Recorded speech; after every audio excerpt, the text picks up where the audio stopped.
Welcome to the Always On podcast. I'm your host, Duncan MacPherson. On this podcast, our objective is to enable our audience, which are very high caliber fee-for-service professionals, to always be working on their business and on themselves. On today's podcast, I had a great conversation with Boyce and Kelly Griggs. Eric is the founder, president, and CEO of Boyce and Associates Wealth Consulting and Boyce and Associates Business Valuations, while Kelly is the vice president of financial planning for Boyce and Associates Wealth Consulting. And in this episode, we talked about how to translate ideas and concepts, such as the Blue Square method, into results through a methodical and sequential implementation plan. And I'll tell you, this team is incredibly self-motivated because they have started the journey of building out their proprietary playbook, elevating their client experience, and they're getting incredible qualitative and quantitative results and feedback. So we got into the weeds on this, how they brought it to life, where they are in the progression, and what kind of outcomes they're achieving. So if you like this conversation, please share it, like it, tell your colleagues. And of course, if you have any ideas for topics or themes you want to hear in this podcast down the road, just let us know. Thanks for listening. Well, to say that I have massive anticipation for this conversation would be an understatement. I started the Always On podcast to, among other things, always be on point. And to do that, we brought on thought leaders and subject matter experts. We often tell stories and anecdotes and cover case studies around how to improve efficiency, consistency, and productivity in a financial services business. And I love this. I get as much out of this as anybody else. I learn so much. I've said for years that my creativity is just a byproduct of my ability to conceal my sources. And I've had some great sources on here. Sometimes we bring on a client who's going through our coaching process to share their perspective, because sometimes there's some things you can't learn in a simulator. You need to get from the real world. And this conversation is going to be even better than that, because we have an actual team here who has adopted and deployed some of the Pareto principles, but from a perspective of being incredibly self-motivated without the need of an accountability partner from the outside. So Boyce, Kelly Griggs, thank you very much for being here. Again, thank you. I'm really looking forward to this. Pleasure. We're excited. So let me just see if I've got the backstory right. You can color in and chime in. But I got an email from Jackie Wilkie, who everyone knows is a legend on the practice management side at First Trust. And if I get this correctly, I got an email from her because she visited your office in Austin, Texas, and you unveiled to her that you took the Blue Square method and extracted what was relevant, customized it, and implemented it within your business, and you got a result. Am I getting that right? Yes, I think so. We visited with Jackie a few times, and this is actually before the Blue Square method was even published. And so we were talking about how do we implement some of the things that she talks about in terms of client service. And a lot of it is just terrific common sense and things that you spend a little money on, but it goes a long way to build relationships. And we wanted to spend a lot more time, delving into the service side of our business and refining that. And then, of course, the Blue Square method comes out, and we realized this is the template that we need to execute all the things that we as a team want to do. And it gives it to us literally chapter by chapter. And so that was a catalyst. And it was actually kind of almost concurrent to our follow-up with Jackie that had happened. We'd already been through this process. And so when I mentioned it to the team, Kelly was extraordinarily enthusiastic about wanting to help lead our team through the chapter by chapter analysis. And I was very glad to have her raise her hand up, and she did a great job with it. I'm a big fan. The Advisor Playbook I read years ago before I was even at Boyce and Associates. And I literally carried it around with everything else in my bag, refer to it constantly. So yes, I'm a very big fan, love the Blue Square method, and very happy that the rest of our team sees the value in it as well. Treat it as required, really. Right. It is actually. Yeah. Well, the Advisor Playbook as well. So Yeah. absolutely. So. Okay. So one little distinction on that. I mean, I meet a lot of teams, and one of the commonalities of the best teams, impeccable intentions around client service. As needs-based professionals, when a client has a need, the best teams drop everything. They address the need. They're reactive and responsive. And I mean, there was a time that was enough. Now that's just sort of table stakes. The best teams bookend client service with client experience, which is not reactive. It's predictive. It's planned. It's scheduled. It's thought through. And done properly, it becomes an invaluable intellectual property that enables a team to scale, ensure plateau avoidance is achieved, and just keep leveling up. So what was the tipping point in terms of saying, okay, let's raise the bar. Let's take it to another level here. Just give us a little bit of that backstory too. Sure. Well, I'll start and obviously let Kelly chime in from her perspective. But, as a business owner, I do a lot of visioning, and I always try to plan for where I want to be, not where I'm at. And I think a lot of advisors, particularly small advisors, tend to do that. And so you get caught up in the moment, and you're planning to stay current, not planning to get ahead. And so I've always been I've always done like multi-year forecasting and things like that. But, and I come from a very analytical background as a portfolio manager, but I always knew how important the service and the experience side was. And so, when I started visioning, okay, what kind of firm do I want to have? I mean, it really brought me to a point of, we want to elevate, and we want to have, make our clients feel very exclusive. We want to have a very, really rich experience. That's the firm that I wanted to build. And so first you have to have a vision, and then you have to know that it's yourself. You've got the energy to get there. And then you have to, tell your team and hope that they come along with you. And I'm blessed to have an awesome team that really read into the vision that I had and embraced it with both arms. And it's just, when we look out on the horizon, it's not tomorrow, it's not next quarter, it's 3, 5, 10 years from now, and how we all want to build a business and have all of us feel as stakeholders, which I do view all of my people as stakeholders on this journey.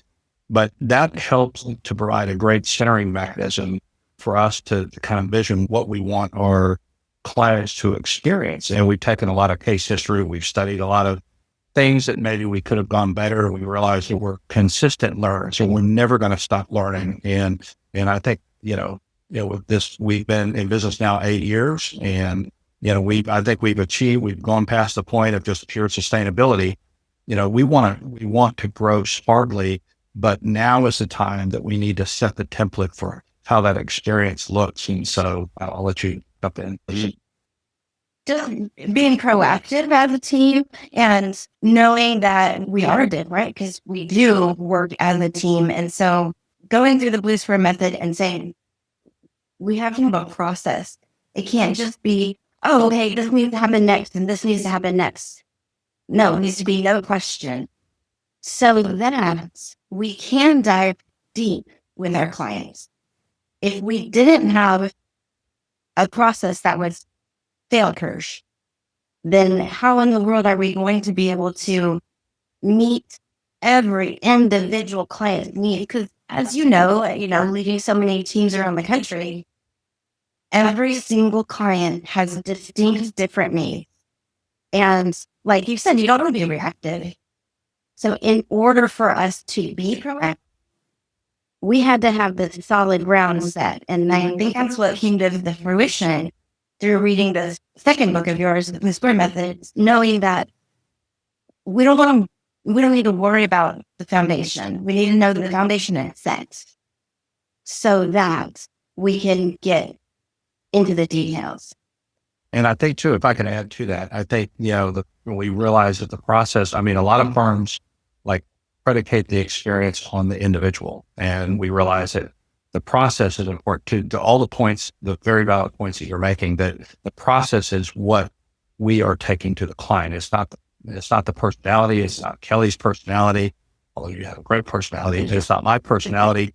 It's ultimately the process and how we approach the experience that the clients will resonate. And that's something that was definitely crystallized in our mind from going through this process in the Blue Square method. So yeah, I'd say yes to absolutely everything that Kelly said, but really just focusing in on that experience is predicated on the process, and it has to be replicable. And if we're not around, somebody else is going to have to do it. And so it has to be repeatable and systemic, and it has to be like really in our DNA, in our fiber. So, well, and as everybody just gets to know you a little bit better through this conversation, what comes out of this for me is just the congruency. So first of all, you're philosophically in sync. Number one. Number two, you spend all of your waking hours from a business perspective being directional with your clients. Like, where's everything going? Is, the days of the transactional decisions of products, pricing, and performance are so far behind us. Now it's like, okay, future pace, where are we going?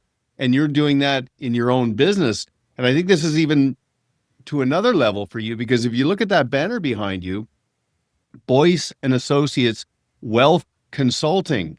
So you are offering wealth consulting. It's not just wealth management, asset management. This is very key because many of your ideal clients, the clients you're best suited for, are business owners. A big chunk of their wealth, overarching wealth, is in the enterprise value of their business. So you being a business owner, running your business like a business, makes you more compelling and attractive to clients that are also trying to achieve those outcomes. So I love the congruency. And yeah, you're right, Kelly. Business owners, they know if people wing it, stuff falls through the cracks.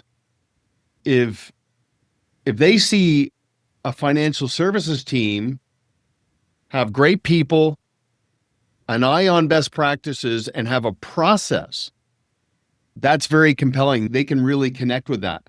So where did you start? I'm assuming you started by saying, okay, where are we? What are our gaps? Let's get clear in our gaps and let's map out a plan for how to address them. Take us back to the origins, where you started, and then let's talk a little bit about the progression and how you chipped away. Well, I'll go ahead and start. I think the genesis of where this all started was when I bought out my business partner a few years ago, and realizing, we'd born, just like a lot of small businesses, they grow out of a garage. And it's just a stark realization that, okay, well, we need to operate, like a mature business now. As opposed to the entrepreneurial kind of like out of a box kind of, attitude that we had for so long, because that's the way you do it in small business. But we got to a point, and it was, obviously for a lot of reasons, there was a milestone of, change and opportunity. And so it gave me a chance to kind of look at, how you approach the client service side. And so I got all the team together and we just started talking about it. Now, Kelly, I think, is really in keen because you see the process side. And I think about it, everything in kind of a, stratospheric level, like envisioning and things like that. But then I think what we realize is there are areas like from the process side and how we actually onboard clients and how we respond to client inquiries that we did a self-reflection. I think we realized there are things that we could do better. We're always doing self-reflection. Absolutely. Like just yesterday, we need to button this up, happens all the time. But I think it all started, really about 2.5 years ago, and put us on that journey where we started looking at what's the client experience look like? And that's when, I started talking to Jackie and getting some of these ideas and slowly implementing. And I'd say that we were, relatively hungry people at a smorgasbord full of treats and things to eat, but we didn't know where to start. And so we needed kind of we needed to have a template. And so we were biting off pieces here and there to get us along that journey. But it really took like a systematic process to help us like all focus. And I tell you, we bolt on some of these conversations when we were walking through this, like after administrative team meeting. And these were absolutely some of the best discussions that we've ever had. They went for hours too some days. Yeah. Absolutely. So you're like, we are hungry, we need an order collection because we're all starving. There's the feel of that. But it was creating those, essentially the standard operating procedures so that when you're bringing on a new client, A, B, C, D happens. And it's not something you have to be like, oh, but did we get this or no, that is a system that's in place. And there's going to be changes. So and we're laughing because there was a change just yesterday with an email change going from our custodian out to our client. And it was a small little blip, but it was like, oh, well, we just need to change that in the process so that we're letting our clients know exactly what to expect. And so, yes, you have to be flexible with that, but to outline our standard operating procedures so that all of our teammates know, last year was a big year for me. I got married, I moved, my daughter graduated from college. There was a lot going on. Well, I had been by myself on an island. If I didn't have this team, if I didn't have process in place, that would have affected my clients. So, that's just me. That's just my examples from that's just 2024.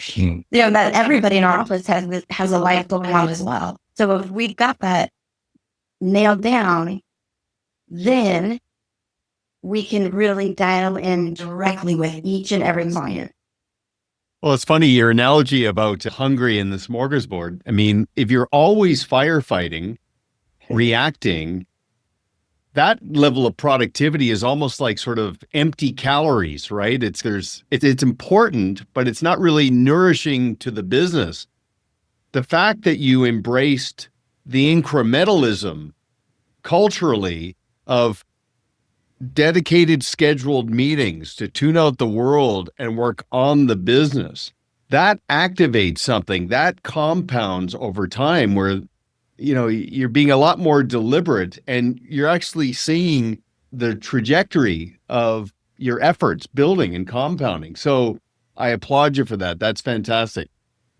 Let's talk about, okay, so you mentioned standard operating procedures, SOP.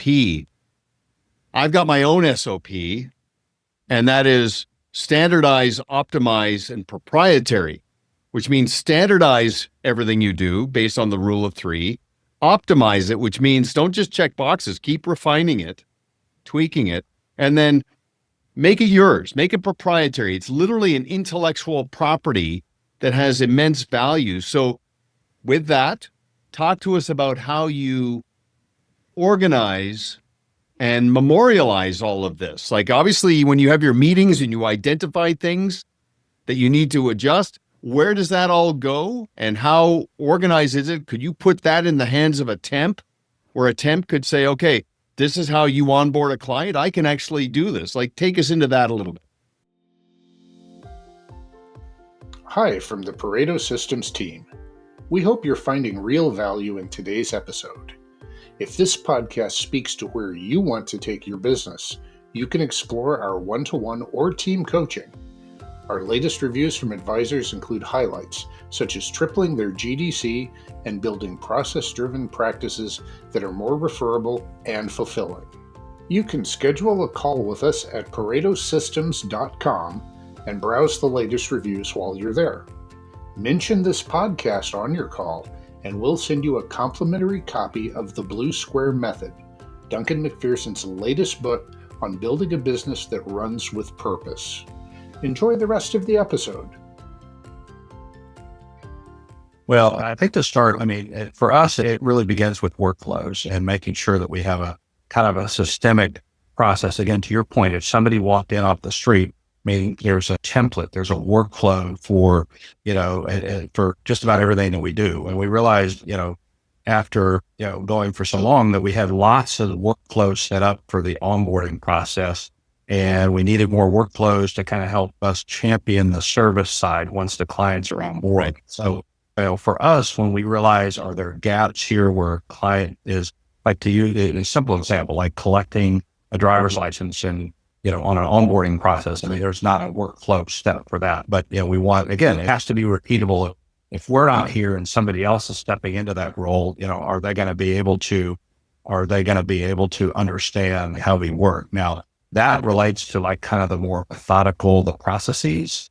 But I'd say we're doing, a lot of work right now just on kind of at a higher level. You say, your question was, how do we memorialize like processes? Well, first we had to go back and look at what that process document looked like. How do we describe it? It's like, we almost had to sit back and like write it in like, in just free speech. It's like a confidence first to say, like, how would we describe it if a client was sitting across the table from us? And then we had to kind of crystallize that to something that we literally could hand them. This is what your expectations are. This is what you should expect by coming on work with us. And so, I take that question two ways. There's one that's kind of the core internal processes that the client doesn't see, but it makes us more efficient, right? It helps us turn around things a lot faster. The client, doesn't necessarily have to be in the weeds on all of our workflow steps, but if we're executing them, then the client experience is going to be better and, these lead times will be shorter. But kind of how we think about, the approach to service and the approach to process is clearly something that we want to articulate to clients. And so, we've spent a lot of time like trying to figure out how do we package that in a way that's easily digestible to prospective client and to existing clients. And go ahead. Well, part of that, I think what matters to clients about that is we've got our onboarding buttoned up or, set in stone, like this is what happens. Then when a new client comes on, we can say, this is what's going to happen to begin, in the first couple of steps. Our next meeting, we're going to, we'll meet and go through our financial plan. And if they jump in with, a question, absolutely, we're going to get into that. It is a process and the plan does not happen overnight. So we will meet all of these needs as we get to them and letting clients know that we are going to address all these things, but it's not all going to happen right away.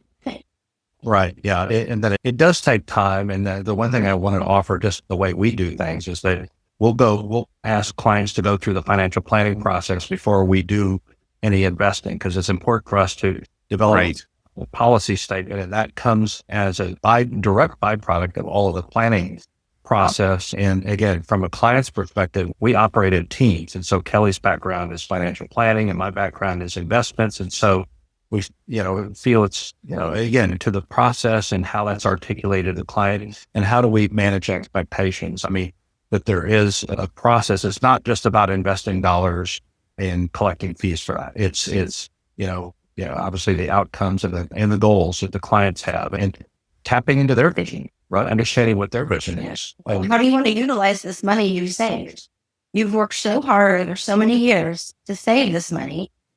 We're going to help you manage it, grow it, multiply it. But how do you want to use it? It's having time to ask those bigger visionary questions. This is such an important distinction to get people to really fully understand the fluid and dynamic nature of the planning process. In fact, I'd like you guys to get maybe a counter clicker you carry around in your hands and click it every time in a day you say the word process. And because that imprinting, if I'm your client, like I don't need to know everything you know. I just want to know that you know. And if you just talk, like if you punctuate the way you do with your clients and say, that's part of the process. That's the next step of the process. Let's stick to the process. It's like this true north mid-course correction where the client goes, okay, I'm in good hands. And then if I'm a client and I keep internalizing that over time, when I'm socializing your value to somebody else, I'm probably going to tell my friend, oh yeah, you got to talk to these guys. They've got a process. I feel like I'm in really good hands. I'll make a call, I'll make the introduction. Like, that's how powerful taking the abstract nature of your value and making it more conceptual and proprietary is, just by virtue of referring to it as a process. There's the client-facing aspect of that. Okay. This is our process for putting all the pieces of the financial puzzle together. And this is our process for being consistent in how we communicate and interact with our clients. All of that makes you more referable. And I do want to touch on that for a second, but I want to go back to something you said, Eric, earlier, because I talk a lot about what is called the entrepreneurial paradox, which basically says you are cruelly successful the day you've made yourself obsolete. Like, the day your business can run like a Swiss watch and it's no longer the Eric show. Now your clients are not just trusting you, but they trust the other people and they trust the practice and the process. That's where the breakthroughs happen. So have you found it to be liberating in terms of depersonalizing the business and getting clients to expand their thinking around how you run your business like a business? Without a doubt. One thing I was very intentional. Well, two things. One, we've already talked about is like working together in teams and the value of having that redundancy and having that kind of that dual, set of, of expertise. But also is, my desire from day one, and Kelly will nod and agree with me, that I've always said, I don't want this to be about me.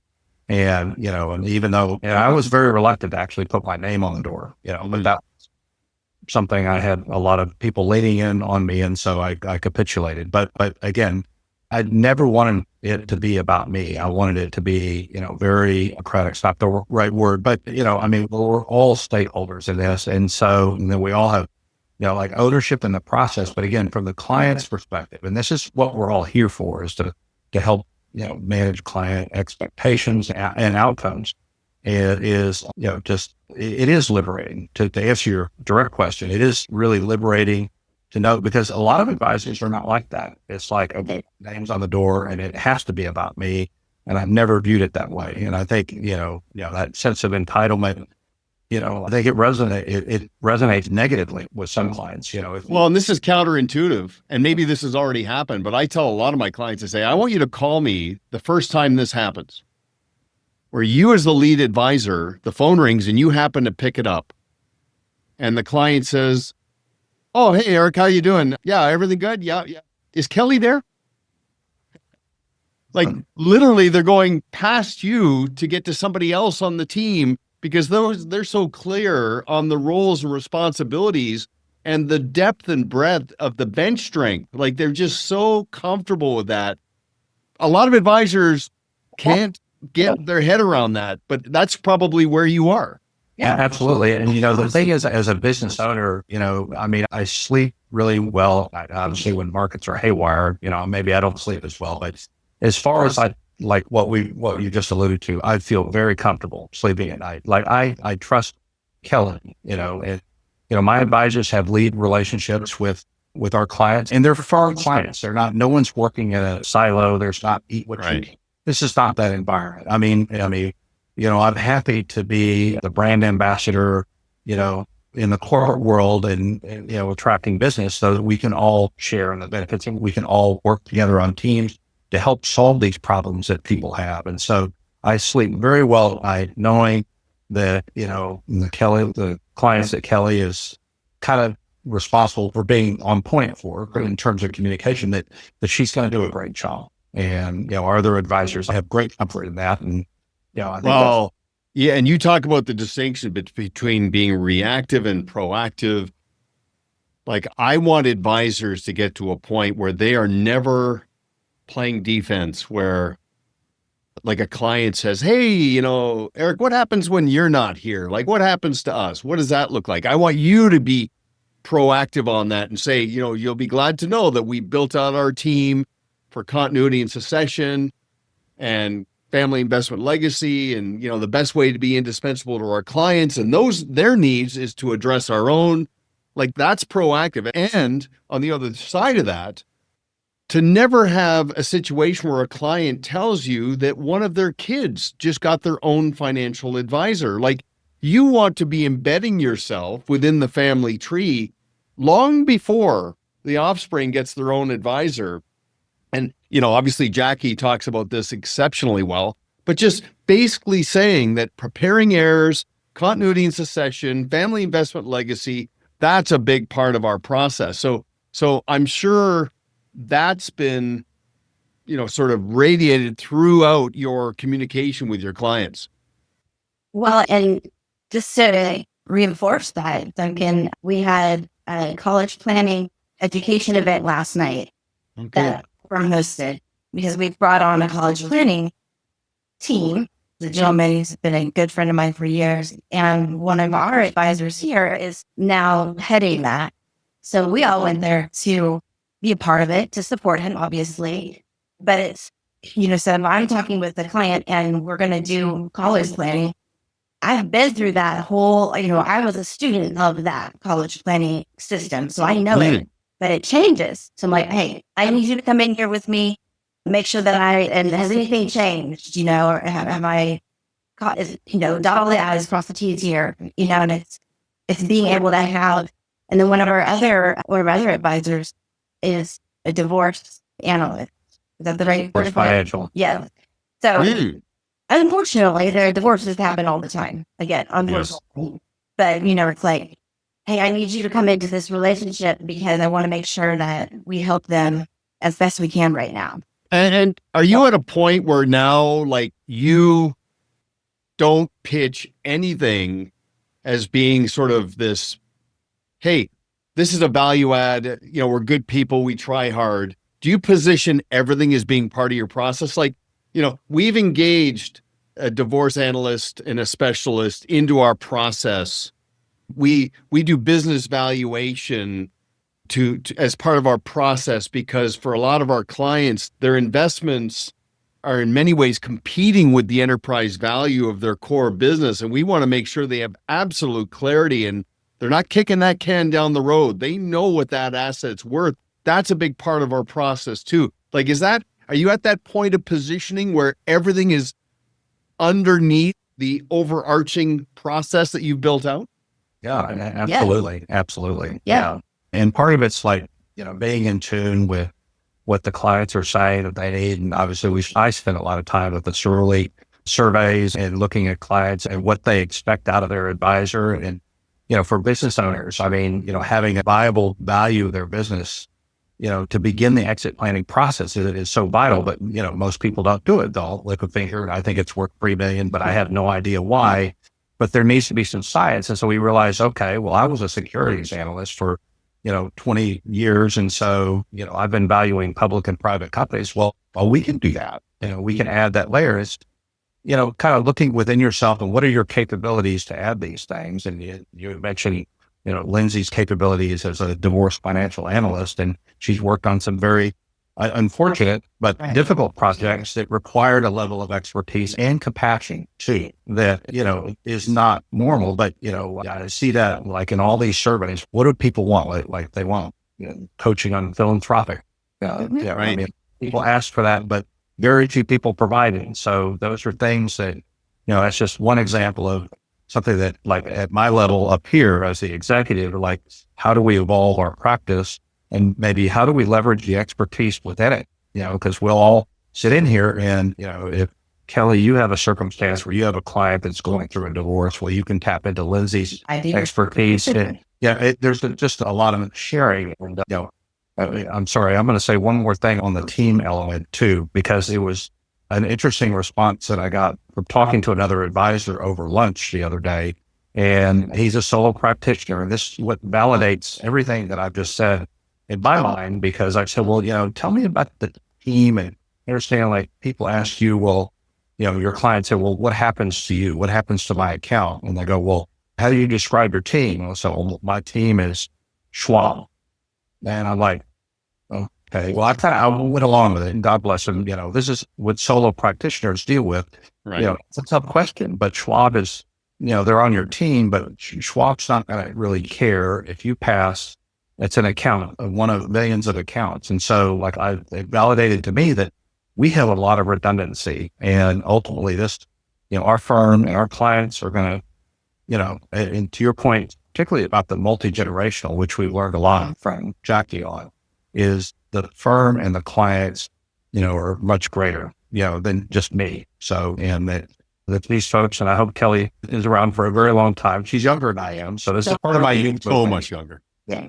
Well, first of all, Eric, you come off with an energy of being a proud parent in terms of what you've helped bring to life here. So I really feel that. And, again, the spectrum of offerings, robo, do it yourself, all the way across to the different solutions. I mean, to each their own, right? Based on the addressable audience. I think you're at a point where you've got professional contrast and professional scarcity because of working specifically with a client around who you're suited for. That's who you're suited for. They have higher expectations. Their needs are more complex. It's got to be far more built out the way you've done it. So yeah, that niche is incredibly important. I want to talk for a second, actually, two things. Number one, when we talked initially, after I got the email from Jackie making the introduction, you had mentioned to me that, you're probably in the fourth or fifth inning on your progression, which I'm glad to hear. There's an old saying that a work of art is never finished. It's just abandoned, right? The artist just sort of says, I'm done. I'm going to move on. And clearly you're not anywhere near that. You want to see this through to its full potential. But being mindful of that, sometimes there's drifting.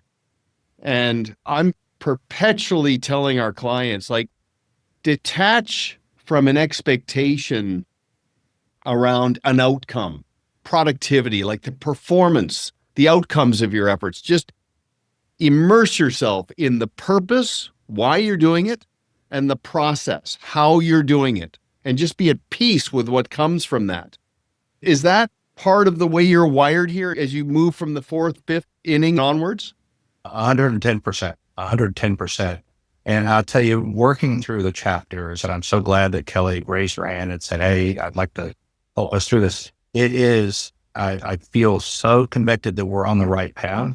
And again, we're constantly, to your point, we're constantly self-reflecting. And, is there things that we can do better? And everybody's rowing in the same direction. It gives me a lot of comfort. And I'd almost say, again, to the baseball metaphor, it's still really the third inning. There's so much, I think, left to learn.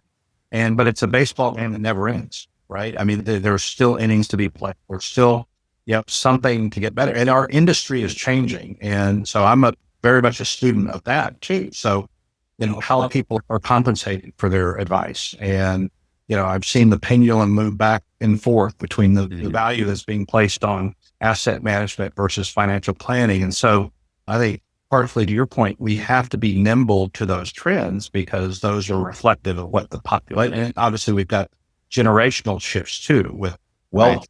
Right. What is the younger generation? What do they want? So, and I think, being good students, being sponges and absorbing all this information and reading Blue Square and talking to people like Jackie Wilkie, who, understands the value of penetrating to that next generation and making that connection.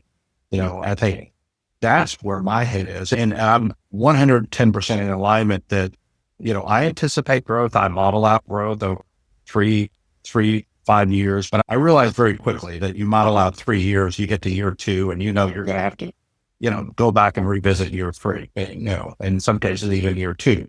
Mr. Marking has something always to say about that. But to your point, I don't worry about the success to come. I don't get worked up over, the thermometer's got to be up to here in year 3, because I know if we're executing on what we're all talking about now, we're going to have success and things are going to be great. And our team, our clients are going to be happy, which is job number 1. And that I'm going to have a happy team that enjoys putting up with this middle-aged guy right here. So. Well, and Duncan, you talk a lot about, it's in one of the later chapters, I believe, branding versus marketing. Right. And I was revisiting that because I have moved out to a new area. So I'm no longer in the town where our office is. My husband and I moved about 45 minutes away. And it's like, well, I want to get involved in that new community because I want to. It's a new community and it matters to me. But I was reflecting on, well, what's the distinction? Because I could put a, sign out in front. That's just marketing. Come see me. Come, this is, wealth consulting. That doesn't matter. What matters is just that branding, and that take time. So that's going to take time for me to, be in the different groups that are in that area to have real conversations with people. This is what I do. This is why I do it. This is how our consulting team works. That's like the depth. So That's the depth. The marketing is not needed. I mean, in essence, there's always going to have to be some sort of marketing when you're brand new into a new community. Really, it's that branding part that's going to speak for itself. Okay, so I'm glad you brought that up because that's a perfect segue to a point I want to make. I do want to come back to the being at peace part. There's an old saying, I can't remember who coined this, but it's put your goals in ink and your strategies in pencil. Like what you're trying to accomplish does not change. The way you get there, the amount of time it requires, that might require a little bit of flexibility. But the why, that's happening. The how, okay, we'll be flexible. Okay, I love that. Regarding the branding, okay, so yeah, I mean, we talk about marketing's what you say, branding's what they hear. What does that really mean? Okay, so marketing is like, here I am. This is me, and I am a financial advisor. And as far as you're concerned, I'm swimming in a pool of sameness with thousands of other advisors. Branding is, you already know what a financial advisor is. Here's what makes me different. And this is why, you might be drawn to us.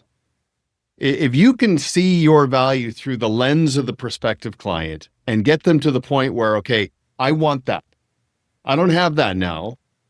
I know there's other options out there, but this to me resonates. If you can engineer a branding strategy that is that compelling. So here's my question for you. I love the brand of your practice. Boyce and Associates Wealth Consulting. I love that, especially based on who your addressable audience is. I'm just going to put you on the spot now. I know you say process. Have you considered or have you already branded the process as an extension of the practice, like a brand within that brand where you've given the process a name? You call it something. It's got its own identity, like the Intel Inside sticker on a computer. Are you moving there or are you there yet? Oh, well, we actually have talked. Well, I am.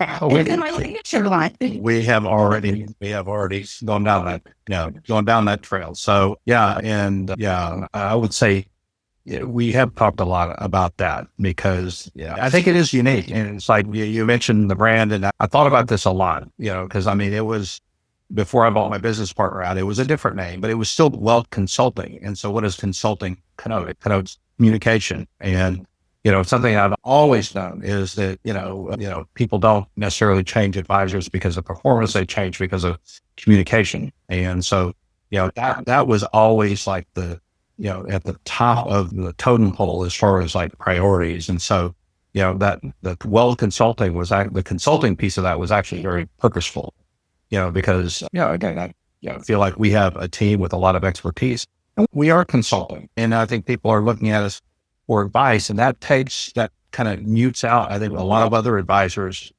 I think are viewed really more transactional, right? Okay, I'm managing a portfolio, but we're, I think, consulting towards outcomes and consulting towards vision. And that's really the premise for us. But how we get there is obviously what we're talking about today.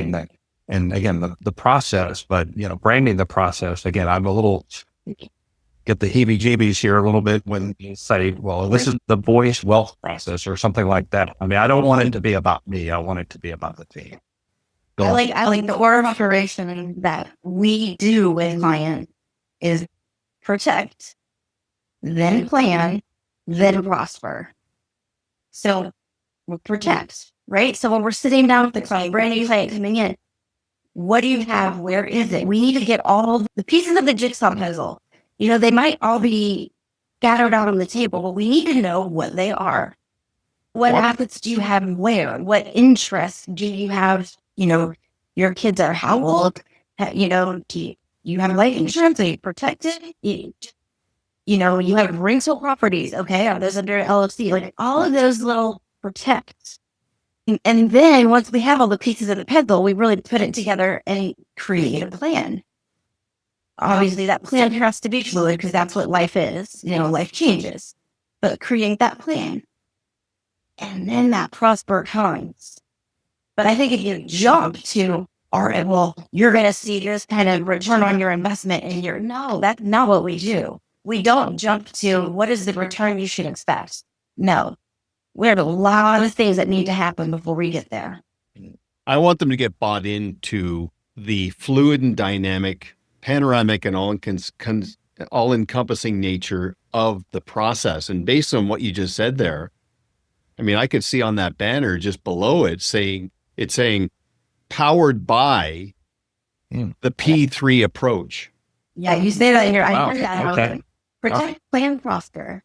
Okay, so, but literally, if it just said the P3 approach, and it had an icon like a Nike swoosh, it had a path into the future, or that bridge, like building the bridge.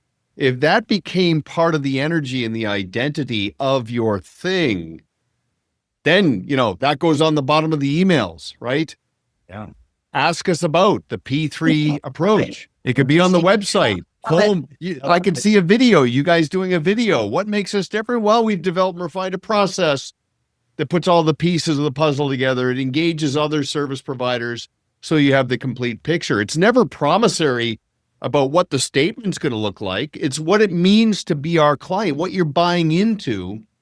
So, we can talk about that offline and maybe create an identity of the process, because you never want to be your own best kept secret. You want your clients, like you talk about KPIs. I want a client calling you up saying, hey, business valuation, that's part of the process, right?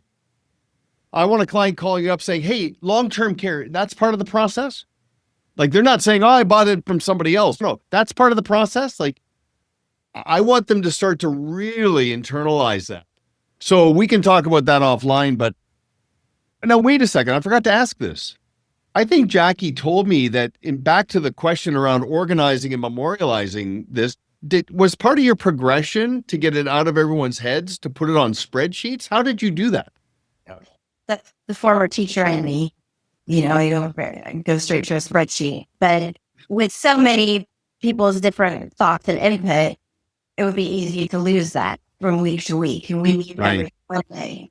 So we just have lots of sheets on that spreadsheet so that we can keep track of it. One of them is, the top priority.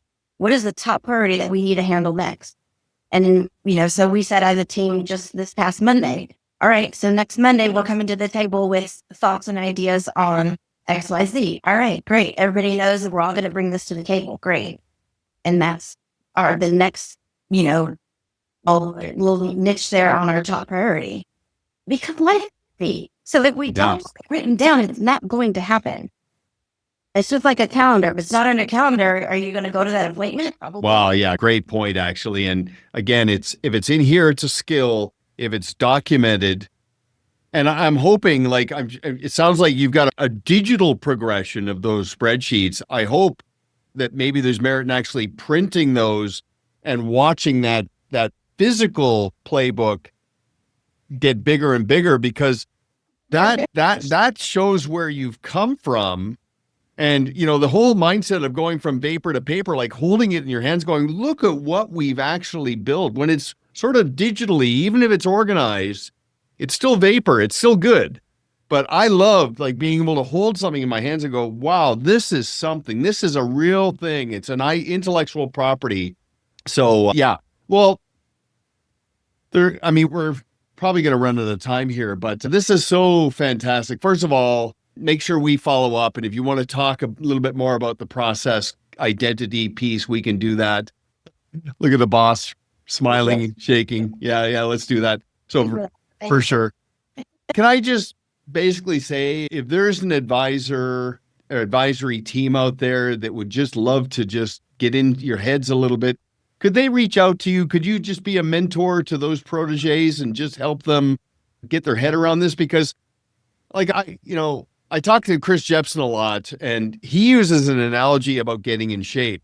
I mean, you could hire a coach, an accountability partner, knock on the door and say, okay, we're going running.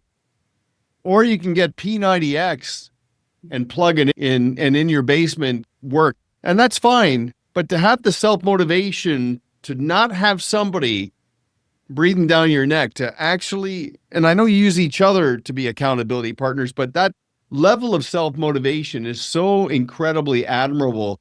I just want to applaud you. It's so impressive. So thank you. But yeah, you're okay if I just sort of put it out there that people could reach out to you?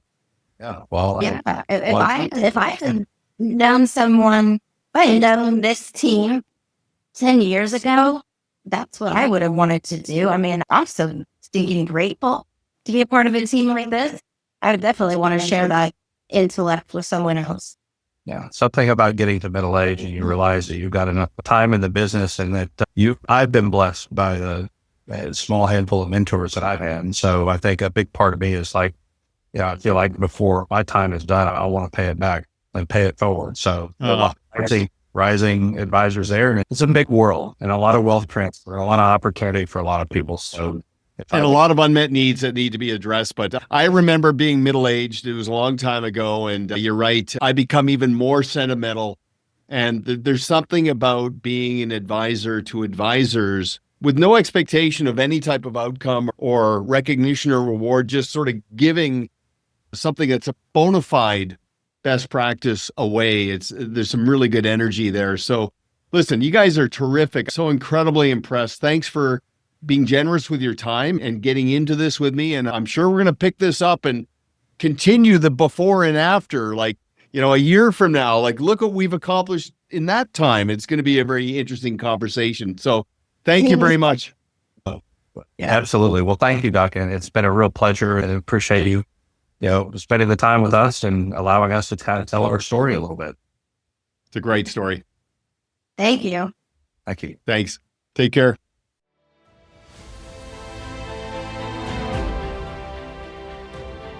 Thank you for listening to Always On with Duncan MacPherson, where our objective is to enable professionals to always be working on their business and on themselves.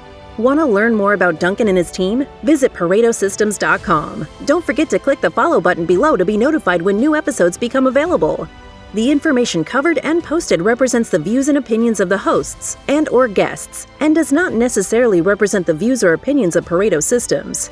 The content has been made available for informational and educational purposes only.